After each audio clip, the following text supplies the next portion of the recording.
Welcome to this explainer. Today, we're mapping out the escalating journey of a man whose name literally became synonymous with imagination itself, Walt Disney.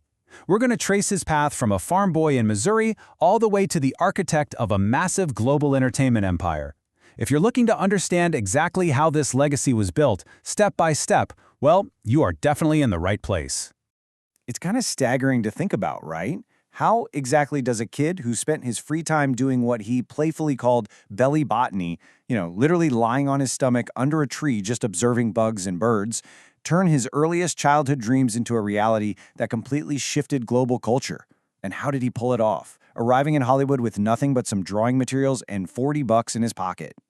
Now, you probably heard the famous quote, "I only hope that we never lose sight of one thing, that it was all started by a mouse." It's an iconic line. But actually, scratch that. We're going to subvert that a little bit today, because according to historical sources, his creative spark didn't actually start with a mouse. It really began under a massive cottonwood he called his dreaming tree on a farm in Marceline, Missouri. Let's look at the timeline. Back in 1906, his family moves to Marceline, where he first starts sketching animals and actually selling his drawings to neighbors. Jump forward to 1918 and World War I is raging. Walt tries to enlist, but he's only 16. Undeterred, he straight up forges his birth certificate so he can drive an ambulance in France for the Red Cross, and of course he covered the entire canvas of that ambulance in his cartoons. Then by 1923, he takes the massive leap and moves out to California. Which brings us to the Hollywood hustle. In Hollywood, we absolutely have to talk about the crucial grounding partnership that truly built the Disney empire. See, Walt didn't build it alone. He did it with his older brother, Roy. It's like a balancing act. You have Walt on one side, the visionary. He was a perfectionist, an absolute dreamer, and someone willing to take massive, almost reckless financial risks to achieve his vision. On the flip side, you have Roy O. Disney. If Walt was the heart, Roy was the brain. He was the realist, the financer, and this incredibly warm, practical manager. Whenever Walt had some pie-in-the-sky idea that they definitely couldn't afford, it was Roy who begrudgingly figured out how to pay for it, often sacrificing his own paycheck just to avoid laying off their artists. All right, let's dive into the animation revolution. Believe it or not, this entire revolution was actually born out of a brutal, devastating setback.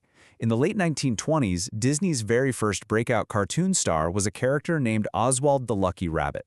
But on a business trip to New York, Walt discovered that his distributor, Universal Pictures, actually legally owned the rights to Oswald.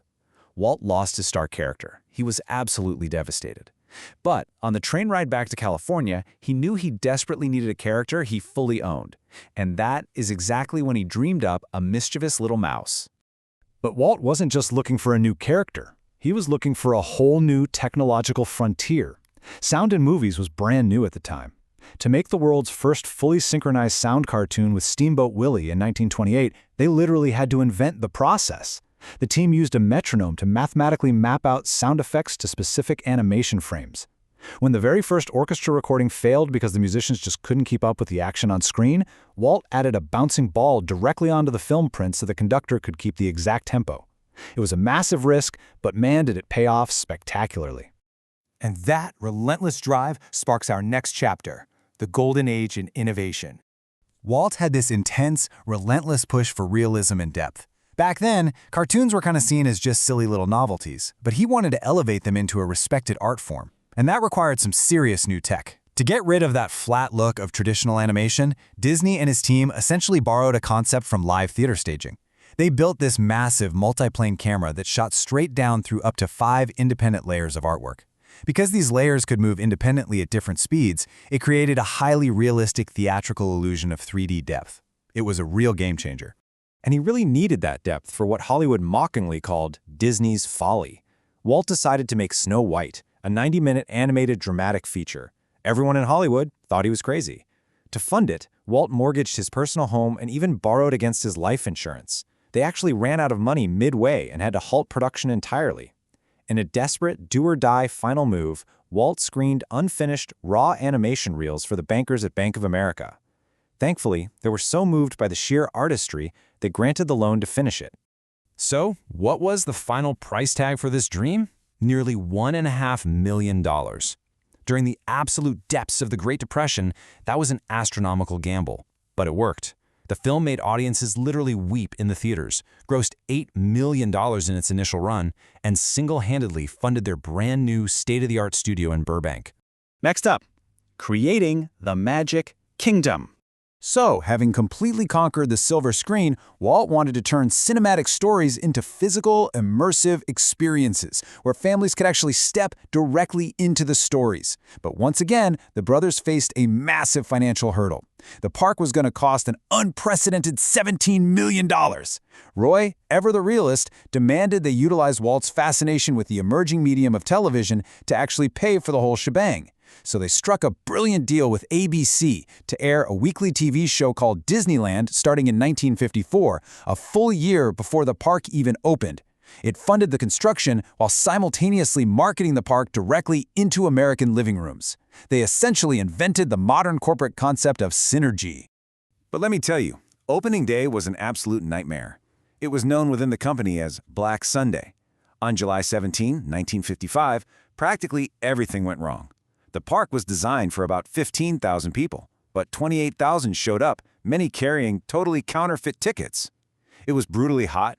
Women's high heels were literally sinking into the freshly poured and melting asphalt. Rides broke down, and they even ran out of food. It was a disaster broadcast on live national television. Yet somehow, they miraculously salvaged it, learned from their operational mistakes, and turned it into an unparalleled cultural triumph. Which leads us to his ultimate vision, Project X and beyond. Moving far beyond just being an entertainer, Walt wanted to become a full-on urban planner. This was a highly secret mission known only as Project X. He stated, and I quote, "We think the need is for starting from scratch on virgin land and building a community that will become a prototype for the future." Walt was deeply concerned about the decay of American cities. He didn't just want to build another amusement park. He wanted to build Epcot, the experimental prototype community of tomorrow. He envisioned a living, working, futuristic city that would showcase actual solutions to urban problems. To pull this off, he needed total control and massive space, mostly so cheap motels couldn't spring up on his borders like they did out in California. Using stealthy dummy corporations with completely fake names, Disney secretly bought up over 27,000 acres of swamp and farmland in Central Florida. To put that into perspective, that is an area twice the size of Manhattan. But then, tragedy struck. Walt unexpectedly passed away from lung cancer in December 1966, before a single shovel of dirt was even turned. Now, Walt's dream was to build the utopian city first, but Roy, stepping out of the shadows to finally take the helm, knew the harsh realities. To ensure the company actually survived financially, Roy dictated they had to build what they knew best first, the theme park. To achieve this, Roy went directly to the Florida legislature and, leaning heavily on Walt's utopian city vision, successfully pitched for sweeping, unprecedented self-governing powers. The state actually granted them the Reedy Creek Improvement District, effectively making the entire Disney property its own sovereign municipal zone. The results? Well, they completely transformed Central Florida tourism forever. Roy actually delayed his own much-deserved retirement, dedicating his final years to making sure every single rock was laid exactly how his brother would have wanted it. And in a beautiful final tribute, he renamed the entire massive project Walt Disney World, so no one would ever forget the man who dreamed it up. It finally opened in October 1971, drawing millions and cementing the Disney legacy for good. So as we wrap up this explainer, I leave you with one final question to think about. Will you dream as boldly as the farm boy from Marceline? Walt Disney showed us the sheer power of an unyielding imagination. But equally important is the lesson we learned from Roy Disney, that every massive dream requires grounding, practical execution to actually make it real. Reflect on that balance in your own pursuits. Thank you so much for joining me, and keep learning.